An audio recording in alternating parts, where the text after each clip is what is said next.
Welcome back mga katambalan, mga hot topic and issue. Pag-usapan natin. Update po tayo kay Barbie Fortesa, kung saan nga po sa katatapos lang na pagdalo nitong si Barbie sa tapos lang na BeautyCon 2025 Destination Beauty.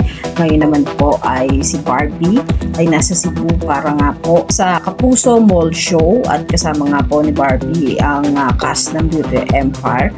At ito nga po ay gaganapin sa Robinsons Galleria, Cebu ng 4 p.m. At sa post nga po na Barbie ay naggagawa nga po ito ng video kung saan po ay iniimbitahan ang lahat ng mga taga Cebu na dumalo sa Robinsons Galleria mamaya pong 4 p.m.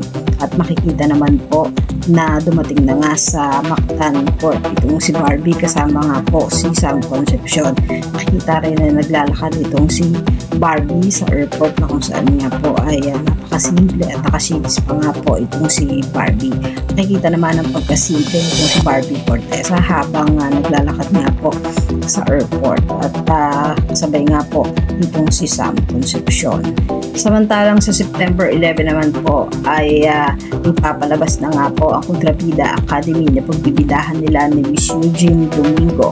At this weekend naman po magkakaroon ng interview itong si Barbie kasama naman si Miss Eugene na ipapalabas naman sa The Eugene Domingo Channel. Ito yung mga update natin ngayon kay Barbie. Kayo mga katambalan, ano ang masasabi niyo? Comment lang sa comment section pag-usapan natin.